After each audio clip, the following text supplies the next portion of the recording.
Last આપણે સમ number 19 જોયો તો. આજે આપણે એને પછીના નેક્સ્ટ સમ જોઈશું 20 સમ. એમાં છે fx is equal to x ઘન minus 2x plus 1 upon x હોય તો સાબિત કરો કે fx plus f minus x is equal to 0. હવે x ના સ્થાને x તો છે જ, એટલે પહેલા આનું આપણે એક્સપ્લેનેશન કરી નાખીએ. x આનાથી ગુણાશે, આ એક જ ના છેદમાં છે એટલે આ બધાના છેદમાં આપણે x લાવવું જોઈએ. તો x ને આપણે અહીંયા નીચે ગુણીશું તો ઉપર પણ ગુણવા પડશે. માઇનસ 2x એલસીએમ કાઢીએ તો નીચે પણ ગુણવા પડે અને ઉપર પણ ગુણશું. અને આના છેદમાં તો ઓલરેડી x છે એટલે શું થશે? x ની 4 ઘાત માઇનસ 2x નો વર્ગ પ્લસ 1 છેદમાં x. આનું fx નું એક્સપ્લેનેશન આવશે. હવે x ના સ્થાને આપણે શું મૂકીશું? Minus x. જ્યાં x છે ત્યાં માઇનસ x એટલે અહીંયા x છે એટલે માઇનસ x નો ઘન 2 માઇનસ x પ્લસ 1 છેદમાં x ના સ્થાને માઇનસ 1. માઇનસ 1 નો ઘન માઇનસ 1 માઇનસ x નો ઘન માઇનસ માઇનસ પ્લસ 2 ગુણ્યા x એટલે 2x અને આ પ્લસ માઇનસ માઇનસ 1 છેદમાં x. આનો પણ એ જ રીતના થશે. લસા કાઢશું એટલે અહીંયા કને માઇનસ x ની 4 ઘાત પ્લસ 2x નો વર્ગ માઇનસ 1 છેદમાં x. હવે આ જે ફોર્મ્યુલા છે એમાં આપણે એની શું મૂકી દેશું? વેલ્યુ મૂકી દેશું. fx plus f minus x is equal to 0. fx ની વેલ્યુ શું આવી? x ની 4 ઘાત માઇનસ 2x નો વર્ગ પ્લસ 1 છેદમાં x પ્લસ માઇનસ x ની 4 ઘાત પ્લસ 2x નો વર્ગ માઇનસ 1 છેદમાં x બરાબર 0. x ની 4 ઘાત બંનેના છેદમાં x છે એટલે ઉપરના પદનો આપણે શું કરી શકશું? સરવાળો કરી શકશું. એટલે માઇનસ 2x નો વર્ગ પ્લસ 1 માઇનસ x ની 4 ઘાત પ્લસ 2x નો વર્ગ માઇનસ 1 છેદમાં x. હવે આ પ્લસ માઇનસ કટ, આ minus plus cut, plus minus cut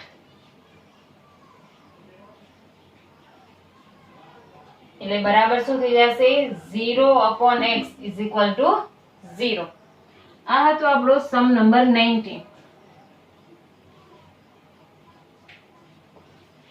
હવે નેક્સ્ટ સમ આપણે કરીશું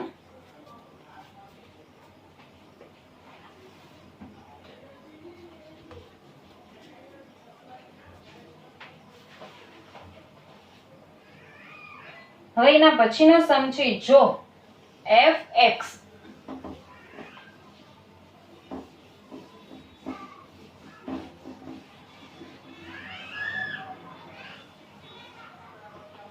જો fx બરાબર 2x નો વર્ગ માઇનસ 5x પ્લસ 4 હોય તો x ની એવી કિંમત મેળવો જેથી 2fx બરાબર f2x થાય. fx બરાબર 2x નો વર્ગ માઇનસ 5x પ્લસ 4 હોય તો એવી x ની કઈ કિંમત છે જેથી 2fx બરાબર f2x થાય. એટલે 2fx એટલે જે fx છે એને આપણે શું કરશું? 2 થી મલ્ટીપ્લાય, 2 થી ગુણાકાર એટલે 2x નો વર્ગ માઇનસ 5x પ્લસ 4 એટલે 2 દુ 4x નો વર્ગ માઇનસ 10x 4 દુ 8. પછી અહીંયા શું છે? f2x એટલે x ના સ્થાને શું મૂકવાનું છે? આપણે 2x મૂકવાનું છે. f2x એટલે x ના સ્થાને 2x નો વર્ગ, x ના સ્થાને 2x અને પ્લસ 4. 2x નો વર્ગ એટલે 4x નો વર્ગ 5 દુ 10x પ્લસ 4. 4 દુ 8 x નો વર્ગ માઇનસ 10x પ્લસ 4. હવે આપણે એને સરખાવીશું. 2fx બરાબર f2x. 2fx એટલે 4x નો વર્ગ માઇનસ 10x પ્લસ 8 અને f2x એટલે 8x નો વર્ગ માઇનસ 10x પ્લસ 4. હવે આ વાળા પદને હું બરાબરની ઓ સાઈડ લઈ જઈશ અને આ 4 ને હું બરાબરની આ સાઈડ લઈ આવીશ. એટલે 8 માઇનસ 4, 8 અહીંયા જ છે. 4 ને પ્લસ ની હું ડાબી બાજુ લઈ આવીશ તો શું થઈ જશે? માઇનસ. આ 8x નો વર્ગ માઇનસ 10x પોતાના સ્થાનમાં છે. આને હું બરાબરની જમણી બાજુ લઈ જઈશ એટલે પ્લસ 4x છે તો માઇનસ 4x નો વર્ગ અને માઇનસ 10x છે તો પ્લસ 10x. એટલે 8 માંથી 4 જશે 4. આ માઇનસ પ્લસ કટ 8 માંથી 4 જશે 4x નો વર્ગ. 4 ભાગ્યા 4 એટલે x નો વર્ગ એટલે 1 બરાબર x નો વર્ગ. વર્ગ કાઢશો એટલે આ રૂટમાં આવશે એટલે x બરાબર શું આવશે? 1. બરાબર. આ સમ નંબર 21. હવે એના પછી છે સમ નંબર 22. એક વસ્તુના પુરવઠાનું સમીકરણ SFP બરાબર 5p નો વર્ગ પ્લસ 10p માઇનસ 120 છે. જ્યાં ભાવ 10 એકમ હોય ત્યારે પુરવઠો શોધો.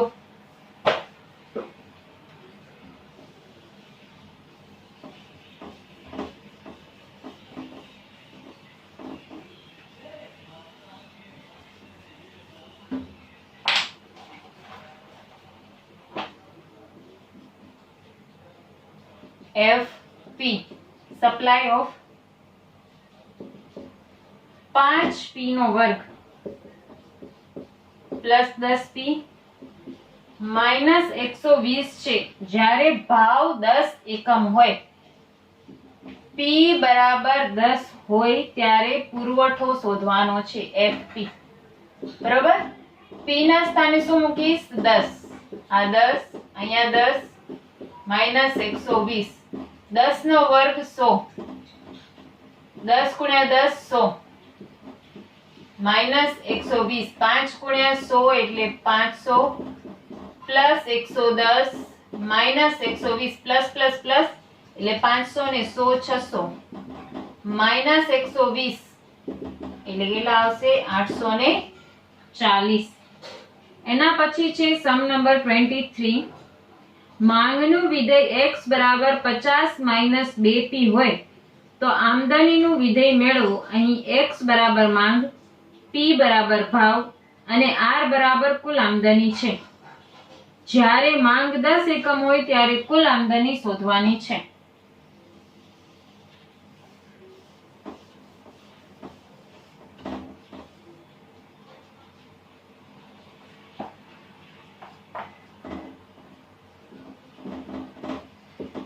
x બરાબર 50 માઇનસ 2p છેદમાં 3. x બરાબર માંગ, p બરાબર ભાવ અને r બરાબર રેવન્યુ કુલ આમદની. જ્યારે માંગ 10 એકમ હોય ત્યારે કુલ આમદની શોધવાની છે. પહેલા આમદનીનું વિધેય મેળવશું. આમદનીનું વિધેય એટલે r બરાબર શું થાય? px જેટલી માંગ હોય એના ગુણ્યા ભાવ. બરોબર. જેટલી માંગ છે એના ગુણ્યા ભાવ કરશું એટલે આપણને શું મળશે? કુલ આમદની એટલે p. હવે અહીંયા આપણે p બરાબર કરવું પડશે. p બરાબર એટલે શું થશે? અહીંયા x બરાબર છે એના બદલે આપણે શું કરવું પડશે? p બરોબર. p એટલે 3 ને હું અહીંયા ગુણીશ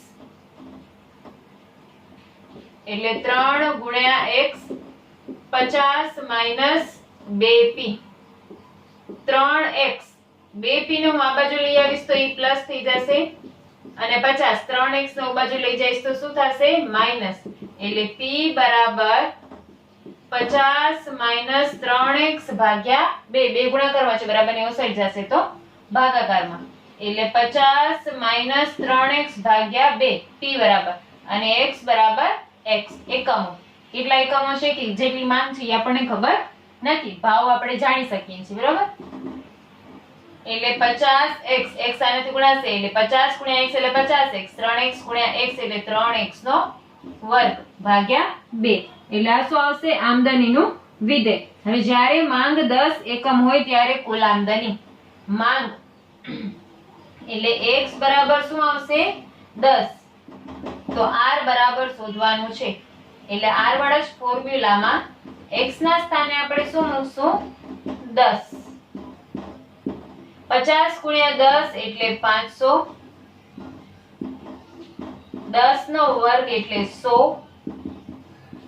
500 માઈનસ 300 ભાગ્યા 2 એટલે 200 ભાગ્યા 2 એટલે કેટલા આવશે? 100. એટલે કુલ આમદની કેટલી આવશે? 100 રૂપિયા, બરાબર.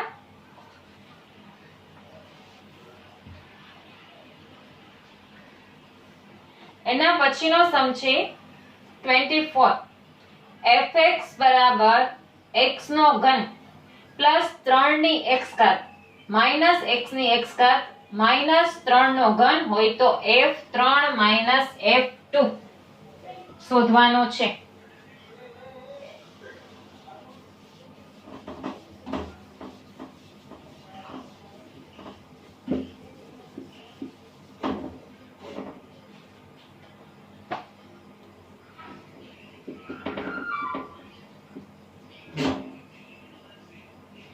x નો ઘન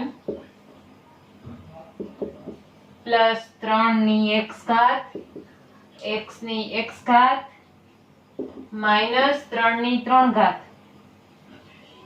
f3 માઈનસ f2 એટલે પેલા x ના સ્થાને શું મૂકીશું? 3 એટલે 3 ની 3 ઘાત પ્લસ 3 ની 3 x ના સ્થાને 3 3 ની 3 અહીંયા પણ 3 ને અહીંયા પણ 3 અને 3 ની 3 3 ની 3 27, 3 તેરી 9, 9 તેરી 27, 3 ની 3 ઘાત 27 માઈનસ 27 માઈનસ 27 એટલે શું આવશે? 0. હવે શું મૂકવાનું છે? માઈનસ f2 એટલે x ના સ્થાને 2, 2 ની 3 ઘાત 3 ની 2 ઘાત 2 ની 2 ઘાત 3 ની 3 ઘાત 2 ની 3 ઘાત એટલે 8, 3 ની 2 ઘાત એટલે 9, 2 ની 2 ઘાત એટલે 4 અને 3 ની 3 ઘાત એટલે 27. હવે આ બેનો સરવાળો કરી દઈએ. 8 ને 9 17 અને 27 ને 4 21.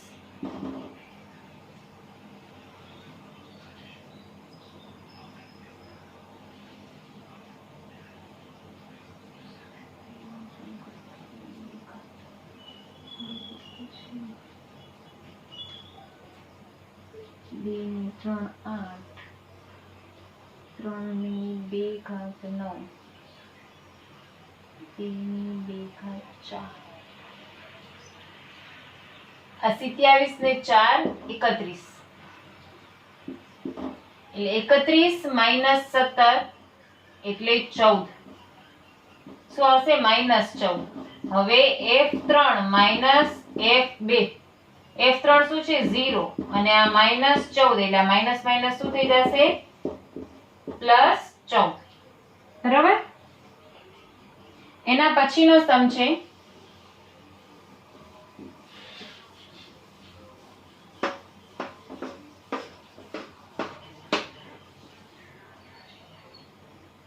સમ નંબર 26. એક સિનેમા ગૃહમાં 1600 બેઠકો છે. જ્યારે ટિકિટની કિંમત 2 રૂપિયા હોય ત્યારે 600 બેઠકો ખાલી રહે છે. ટિકિટની કિંમત 2 રૂપિયા હોય ત્યારે 600 બેઠક ખાલી રહે છે. એટલે અહીંયા x બરાબર માંગ અને p બરાબર ભાવ અથવા કિંમત, બરોબર. હવે જો ટોટલ 1600 બેઠકો છે,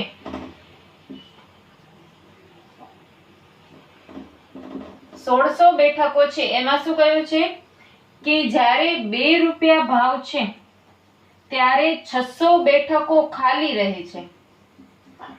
મતલબ ભરાયેલી કેટલી હશે? એટલે માંગ કેટલાની હશે? 1000. બરોબર. પછી જ્યારે ટિકિટની કિંમત 2.5 રૂપિયા રાખવામાં આવે છે ત્યારે 880 બેઠક ભરાયેલી રહે છે. 880 બેઠક ભરાયેલી રહે છે. જો ટિકિટોની કિંમત x અને પ્રેક્ષકોની હાજરી, x એટલે માંગ, પ્રેક્ષકોની હાજરી કે માંગ જે કયો ઈ, બરોબર, હોય તો માંગનો નિયમ શું આપેલો છે? x બરાબર a છેદમાં p પ્લસ b, જ્યાં a અને b અચળાંકો છે. અચળાંકો નક્કી કરો અને માંગના વિધેયનું ચોક્કસ સ્વરૂપ નક્કી કરો. જો આખું થિયેટર સંપૂર્ણ ભરવું હોય તો ટિકિટનો દર 100 રાખવો જોઈએ અને આ 3 ટિકિટની કિંમતમાં કઈ કિંમત વધુ આવક થશે? એટલે સમીકરણ બનાવીએ. x બરાબર કેટલું છે? 1000.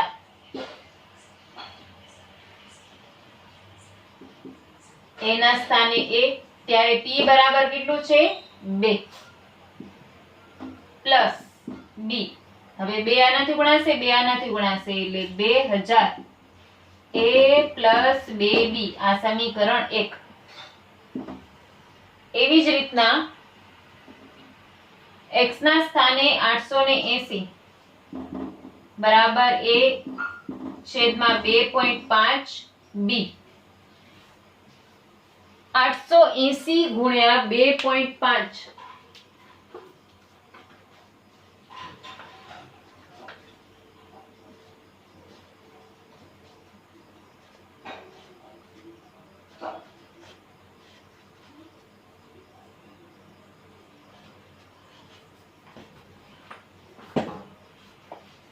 એટલે આવશે 2200. a પ્લસ 18 આનાથી ગુણાશે એટલે 2.5b. આ સમીકરણ બીજું. હવે આપણે શું કરશું? સમીકરણ 2 માંથી સમીકરણ 1 બાદ કરતા. સમીકરણ 2 માંથી 1 બાદ કરતા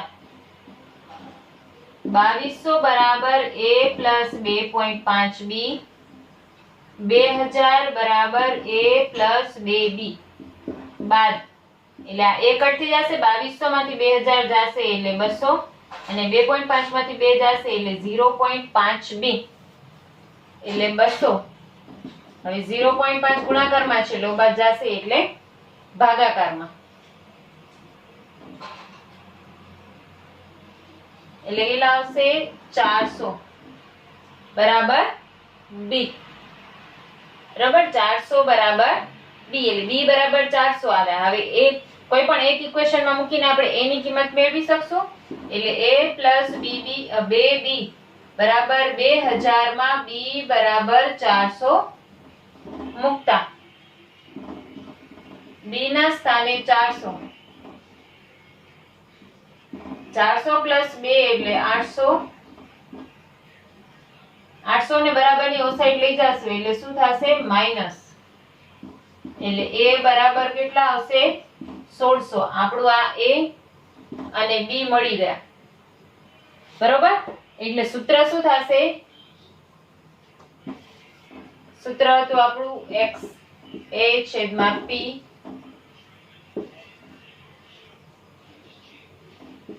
a છેદમાં p b.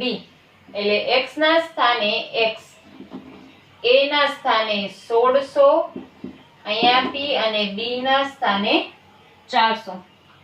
બરાબર, આ આપણું સૂત્ર થશે. a બરાબર 1200 અને b બરાબર 400.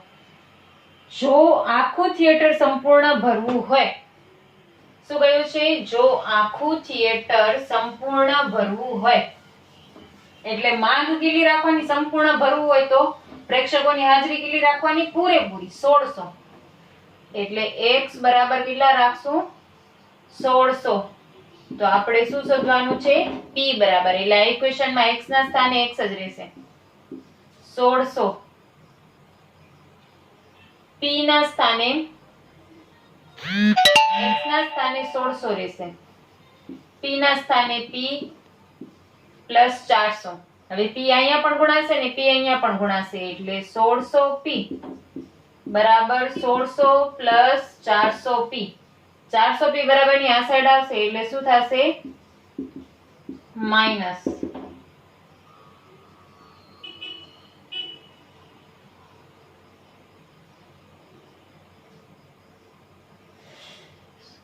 સોરી, એ બરાબર 1200 હતા.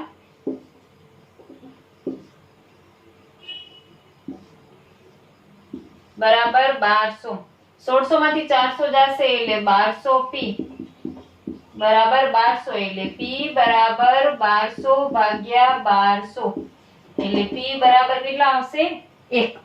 હવે આ ત્રણેય ટિકિટની કિંમતમાં કઈ કિંમતે વધુ આવક મળશે? કઈ કિંમતે વધુ આવક મળશે? હવે જો બધી ટિકિટ વેચાય તો આપણે 1600 રૂપિયા ભાવ રાખીએ છીએ. એટલે 1600 બધી ટિકિટ વેચાય ત્યારે ભાવ શું છે? 1 રૂપિયા.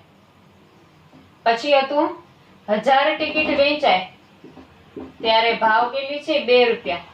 અને 880 ટિકિટ વેચાશે ત્યારે ભાવ કેટલો છે? 2.5 રૂપિયા. એટલે 1600 ગુણ્યા 1 એટલે 1600.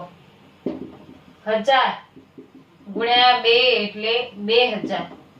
અને 880 ગુણ્યા 2.5 એટલે 2200. તો સૌથી વધુ કમાણી શેમાં થશે? 2.5 રૂપિયાની. એટલે આપણે ટિકિટ કેટલી રાખશું? 2.5 રૂપિયા ટિકિટ રાખીએ તો વધુ આવક થાય. બરોબર? ઠીક છે, ચલો બાય.